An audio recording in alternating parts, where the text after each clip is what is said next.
Most people want happiness, but very few are ever taught what happiness actually is. We are taught how to pursue success, how to earn money, how to protect our image, how to avoid discomfort, and how to compare our progress with the lives of others. But the deeper question often remains strangely unexamined. What is the nature of a genuinely happy life? Is happiness just pleasure? Is it comfort? Is it achievement? Is it luck? Or is it something more stable, something that can be cultivated even when life is difficult? The art of happiness begins from that question. Through conversations between the Dalai Lama and psychiatrist Howard C. Cutler, the book offers a vision of happiness that is both simple and demanding. It suggests that happiness is not mainly a matter of arranging the world perfectly around ourselves. It is a matter of training the mind, enlarging the heart, and learning how to respond differently to suffering, conflict, fear, and change. This gives the book its distinctive force. It does not promise a shortcut.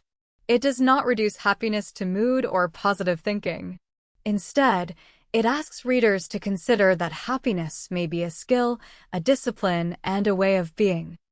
One of the central ideas in the book is that the purpose of life is to seek happiness.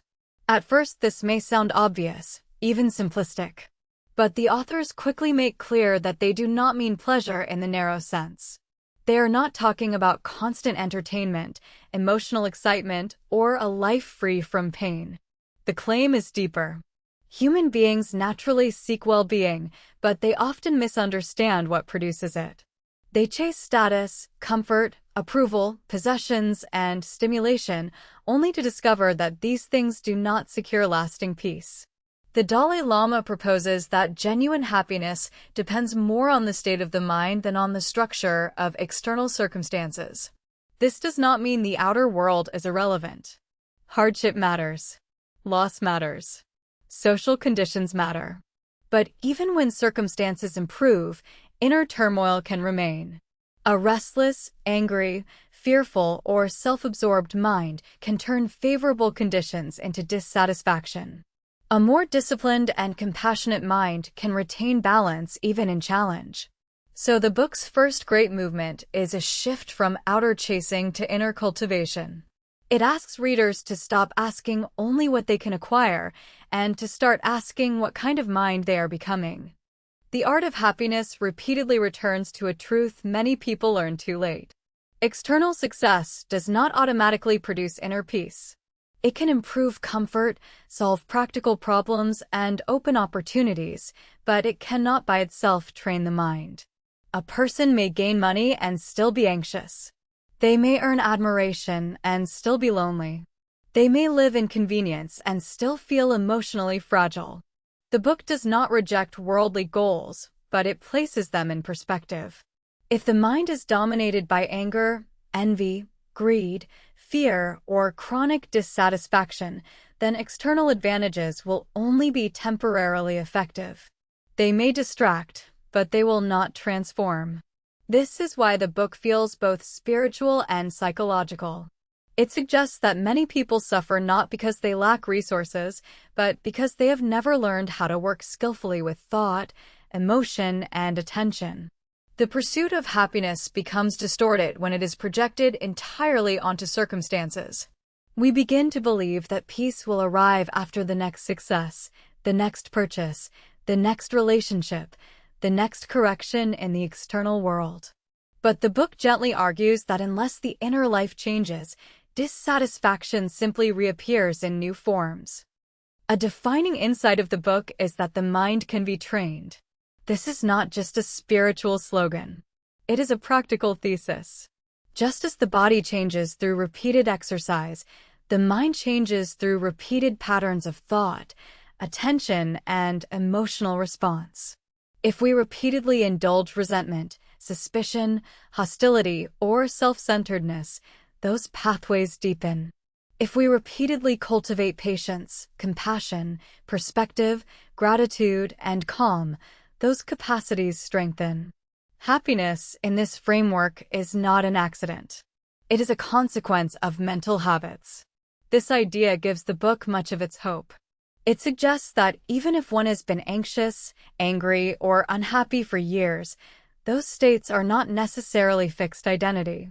They are patterns that can be worked with. Training the mind requires effort because the mind often moves automatically toward fear, defensiveness, judgment, and craving. But the fact that it moves automatically does not mean it must remain unchanged.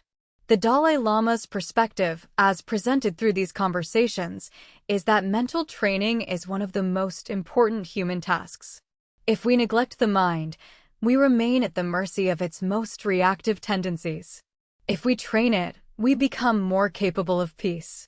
One of the most memorable teachings in The Art of Happiness is the emphasis on compassion. In many modern discussions, compassion is treated as a moral luxury, something admirable but secondary. This book presents it very differently. Compassion is shown as essential to happiness itself. The reasoning is subtle and powerful. When the mind becomes too self-centered, suffering intensifies. Every inconvenience feels personal. Every criticism feels threatening. Every comparison becomes painful. The self becomes a narrow container in which every discomfort echoes loudly. Compassion loosens that constriction. By turning attention outward in a warm and caring way, a person becomes less trapped in self-absorption. This does not mean ignoring one's own needs. It means recognizing that a deeply self-enclosed life is emotionally unstable. Compassion broadens perspective. It reduces alienation. It makes forgiveness more possible.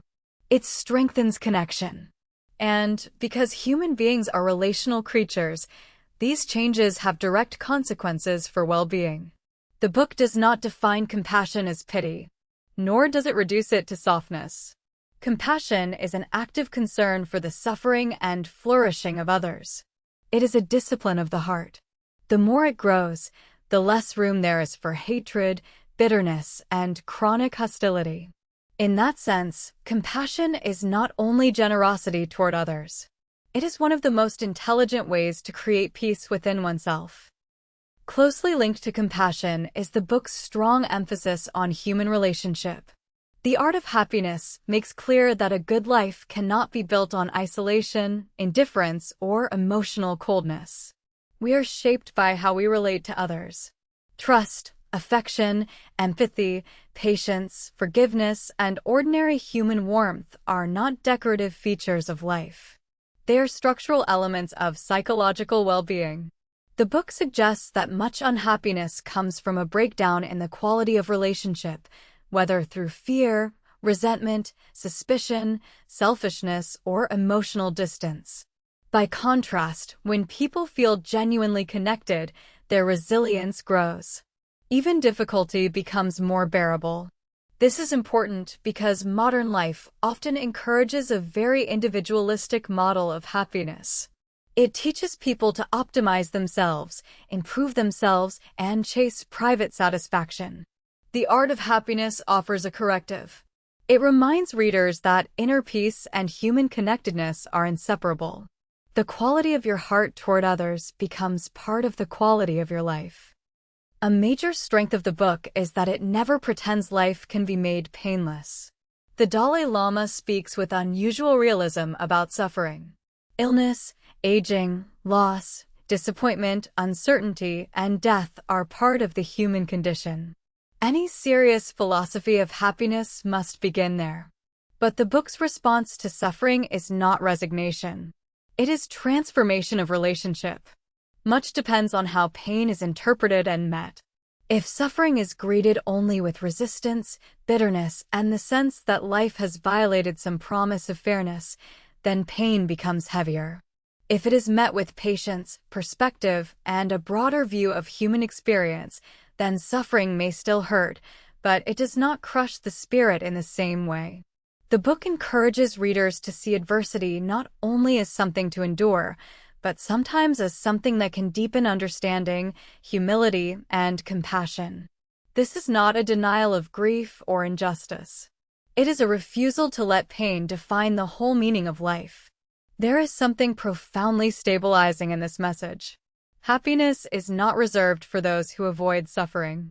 It is available, in a deeper form, to those who learn how to meet suffering wisely. The Art of Happiness devotes serious attention to emotions like anger, hatred, jealousy, fear, and anxiety. The authors treat these not as signs that a person is bad, but as destructive mental states that can damage both the individual and their relationships if left unexamined. Anger, for example, often gives the illusion of strength. It can feel energizing and morally justified. But the book carefully points out its cost. Anger disturbs inner peace, distorts perception, undermines closeness, and often leads to actions later regretted. Hatred goes further still, feeding on division and hardening the heart. Jealousy poisons contentment by making another person's fortune feel like a personal wound. Anxiety narrows life by populating the future with imagined threats. The response offered by the book is not simple suppression. It is understanding, reflection, and training. By examining the consequences of these emotions and by cultivating their opposites, especially patience, compassion, and perspective, a person can slowly weaken their grip. This approach is gentle but disciplined. It respects the reality of human emotion while refusing to treat every feeling as an authority. One of the quieter teachings in the book is its revaluation of patience. In many modern settings, patience is underestimated because it can look passive. The Art of Happiness presents it as a form of inner strength. Patience is the ability to remain steady in the presence of frustration, insult, delay, difficulty, or pain without collapsing into reactivity. It does not mean weakness. It does not mean allowing injustice or refusing action. It means that action is no longer controlled by emotional turbulence. This matters because many lives are harmed less by hardship itself than by impulsive reactions to hardship.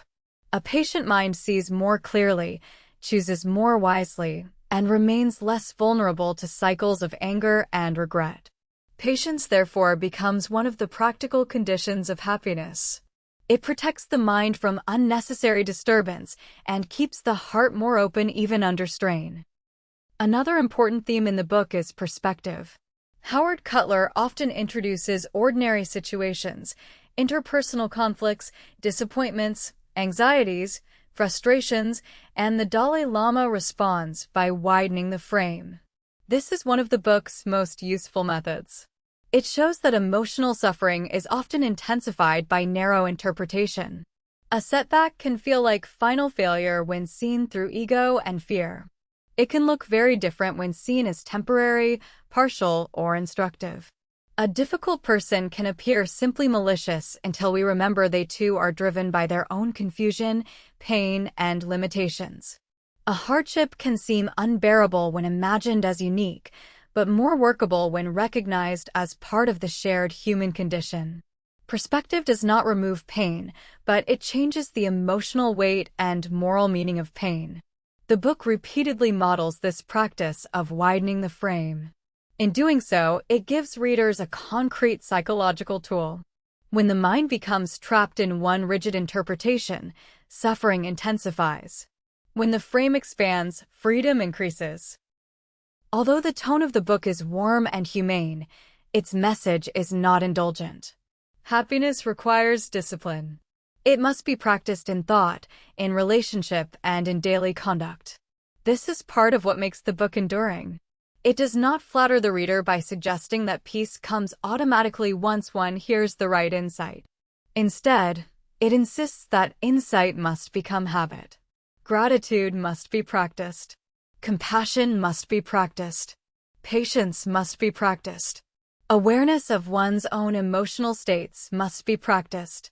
If this sounds demanding, that is because the book treats happiness seriously. It is not entertainment. It is training.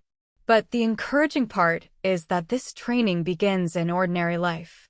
It begins in how we interpret inconvenience, how we speak to others, how we respond when anger rises, how we remember the humanity of people who frustrate us, and how we return again and again to a more generous way of seeing. As the book unfolds, it becomes clear that happiness is inseparable from meaning. A happy life is not merely pleasant. It is purposeful. It is shaped by values that reach beyond immediate self-interest. The Dalai Lama's teaching points again and again toward the enlargement of the heart. As compassion deepens, life feels less trivial. Suffering becomes less isolating. Relationships become more real. The self becomes less brittle. This is why the book remains larger than ordinary self-help. It presents happiness as a moral and spiritual achievement, not in a severe or self-righteous sense, but in the sense that a good life depends on the cultivation of the better parts of human nature. Peace is not built only by feeling good. It is built by becoming good in a deeper and steadier way. By the end of The Art of Happiness, the reader is left with a vision of happiness that is both gentler and more demanding than many modern alternatives. It is gentler because it does not ask for perfection, status, or dramatic self-transformation overnight. It is demanding because it asks for ongoing inner work. It asks for responsibility toward one's own mind. It asks for compassion when self-centeredness would be easier. It asks for patience when anger would feel more natural. It asks for perspective when fear wants to shrink the world. It asks us to accept suffering as part of life without turning that suffering into bitterness. And above all, it asks us to understand that happiness is not merely something to feel. It is something to practice. In this sense, the book offers not a quick path to emotional comfort, but a deeper path to human flourishing. Happiness becomes a way of inhabiting the world, one in which wisdom, kindness, and disciplined inner life work together. That is the lasting power of this book.